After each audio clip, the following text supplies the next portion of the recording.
let's go see what's going on in your May tarot reading. I'm going to start with the past because you received the Wheel of Fortune, and my goodness, so many people in the signs for May received it, but not in the past. So you have a little bit of work to do in May. Things might have gone well with you in the recent past.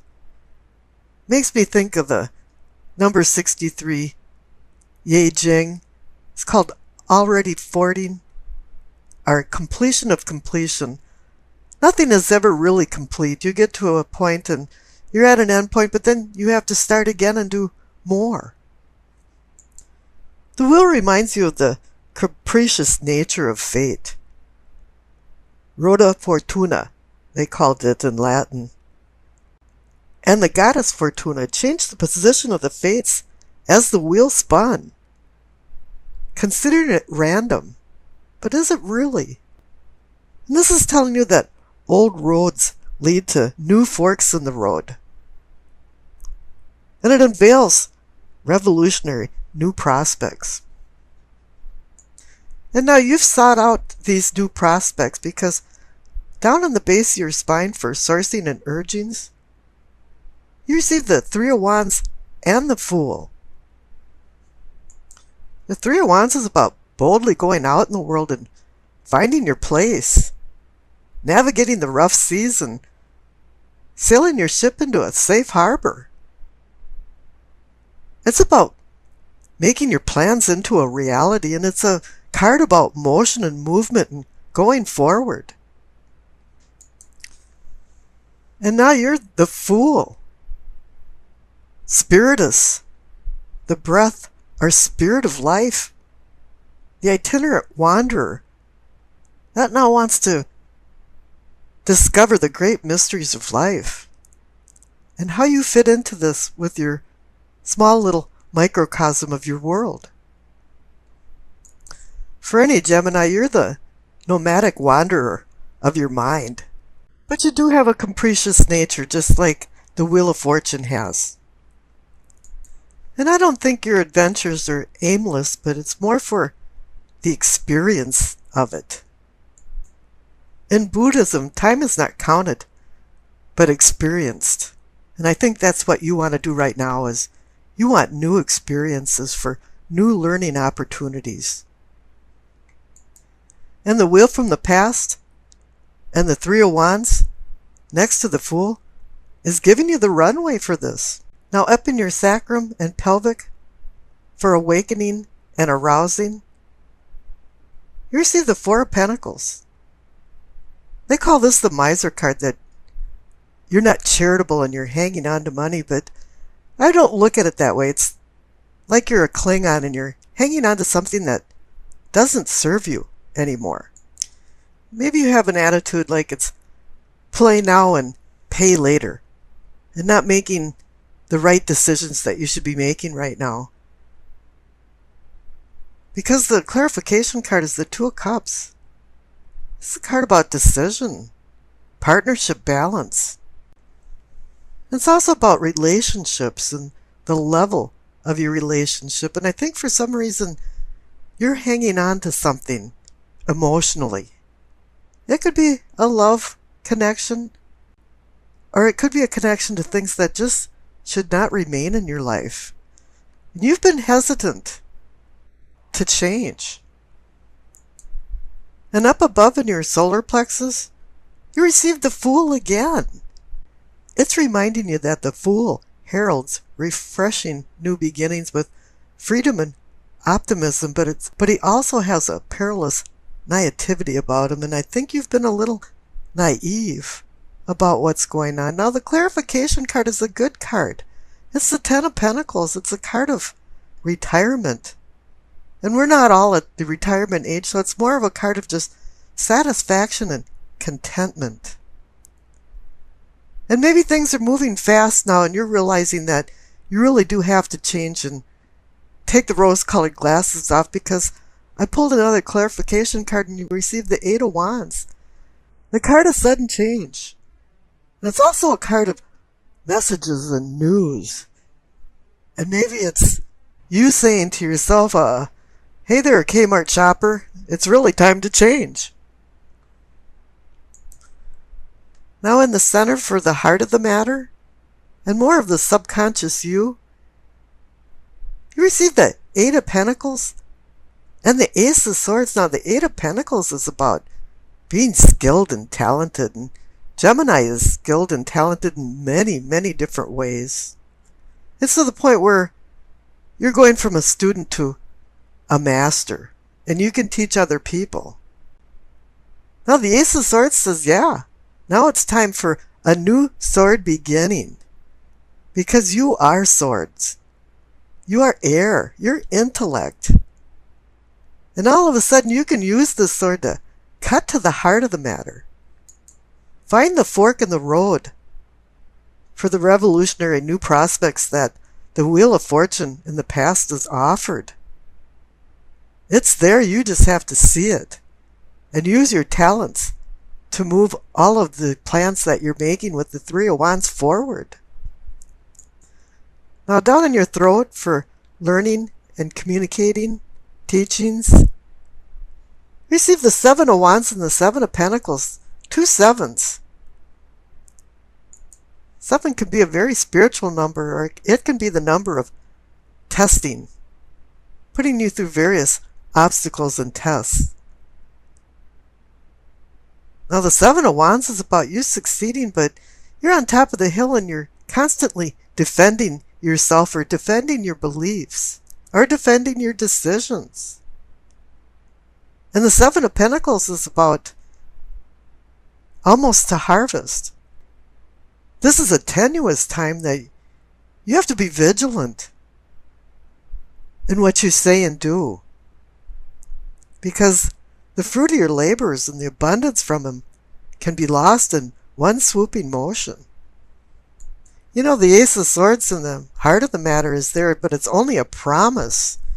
You're the one that has to do the hard work to make this a reality. But there's another new fork in the road up in the third eye for seeing and envisioning, because you receive the King of Pentacles and the Lover's card. The King of Pentacles is saying that you've been running your life more like a CEO in a company. As with the Eight of Pentacles in the heart of the matter, it's saying, yeah, you've been a really talented person and you've made some wealth. And even here it's health and well-being. And the Lover's card is paralleling the Two of Cups across the reading in your pelvic and sacrum for spiritual awakening. It's connecting your conscious with your unconscious. You know what's going on, but the right hand doesn't know what the left hand's doing right now. Because up in the crown, for knowing and understanding, you receive the Tower. Something is collapsing. And the clarification card is the Eight of Swords, saying you're in some kind of bondage. But the Tower is saying that it's freeing you from this bondage. I don't think it was a fatal, total collapse. I just think there was some fault lines running under the ground and ruining the foundation of some things. The Lover's card and the Two of Cups is about making decisions. And we've already talked about the Wheel in the past, so let's skip over to the future. And how strange. The main card for your future is, again, the Eight of Swords. It's saying to you that you've been your own worst enemy by holding yourself back. And that comes back to the Four of Pentacles, the Miser card, where you're hanging on to something for no reason. And now the clarification card I pulled for the future for the Eight of Swords is the Magician. Now it's saying you have all of the tools that you need to manifest the dreams and goals that you see in your eyes so that you can move forward in life. Wow, I mean, just in case you missed it, this is about love and relationships and emotions. The Two of Cups is just the minor arcana version of the Lover's card, and now this kind of boosts it up another octave with having these two cards together. Now the Lover's card and the Two of Cups is about decision making. And for the Two of Cups, the number 2 does mean decision, partnership, and balance. And we all want partnership and balance mixed together. But you have to make a good decision to have this partnership and balance. And there's always that omnipresent idea of temptation.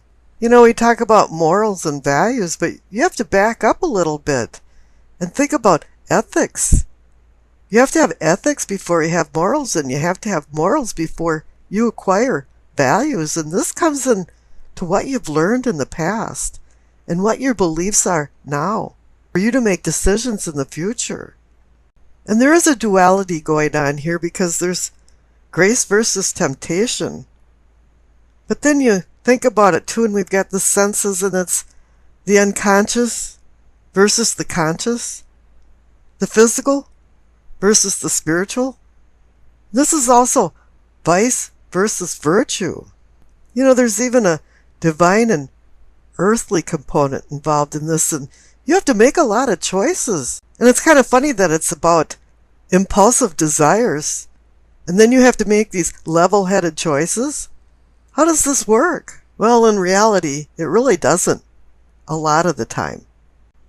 You know, even Adam and Eve lost the value of God's word and were exiled from the Garden of Eden. And there was no return from that. Once you've lost your virginity, once you've lost your values, morals, and ethics, sometimes it's hard to regain yourself. You know, the devil didn't make us do anything. You have to be careful of our free will and choices that we have, because you can't ever underestimate the value of choice over impulse and instinctive impulsive desires. You know, we humans like to think that we're above the lower animals, but we forget that we are actually still animals from the mammal family. It really is hard to believe how many things are involved in just falling in love. But really the underlying story of all of this is understanding, respect, and harmony. Now here there's a constant duality going on here. And the Two of Cups is a little weaker card than the Lover's card is a major arcana card. And one says that it's less mature and maybe the relationship is not stable in the test of time. So here too is a duality where there's a weaker link in a relationship versus a stronger link in a relationship, and which one do you have? Now the World card ties this all up because it's a card about completion, completing a cycle. It was a long road traveled. And you can even think of this as a journey by God's design. But here you're planting new seeds for your unconscious and conscious self to balance your mind, body, and spirit. You're balancing your positive and negative forces. For you to be able to love somebody else, you have to love yourself. And it's saying you became well-rounded in this love, emotion, relationship triangle that's going on here. Or else you became a chameleon and you were able to match yourself with the surroundings to make yourself successful. Whatever it is, the World card is saying you're coming to the end of a journey, and it symbolizes that you've developed, fulfilled, achieved, and completed. And now that lessons have been learned, it's time to move on to new challenges. Now Saturn oversees the World card, and the word Saturn means to sow. So it represents the harvest of life. Now I tossed the dice, and you received Pisces, the North Node, and the 5th house.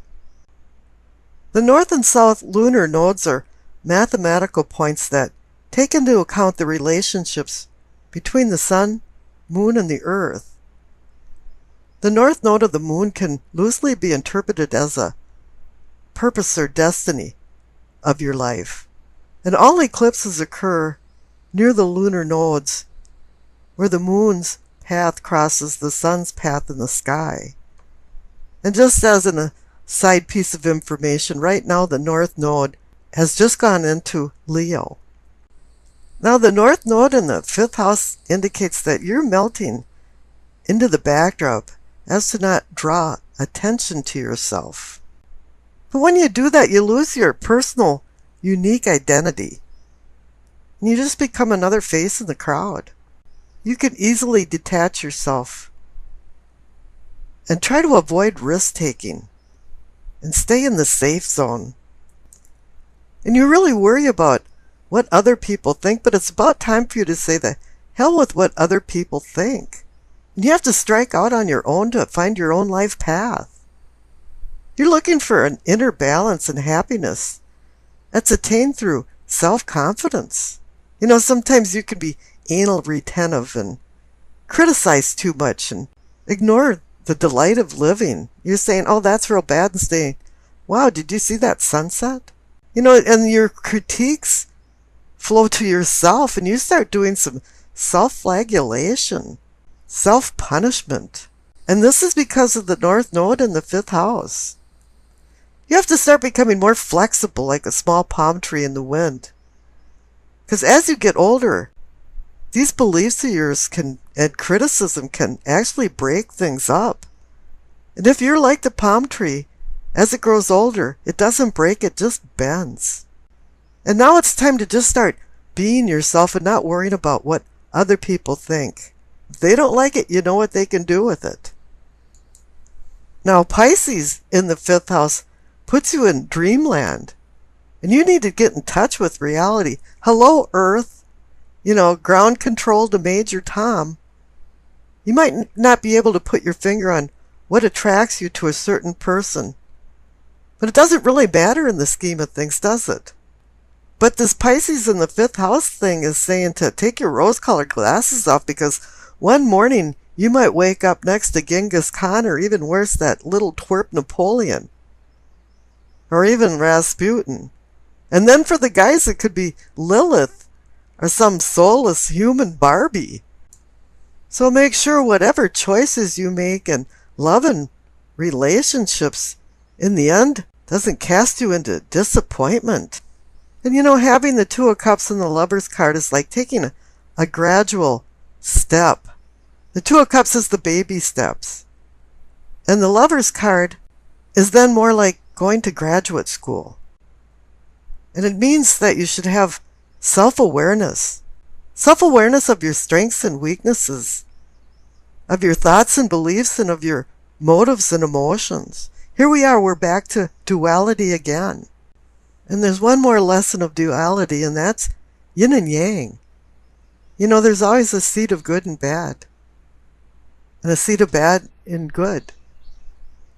And you have to find a balance between that with your love and emotions. And I wish you acceptance, peace, and happiness.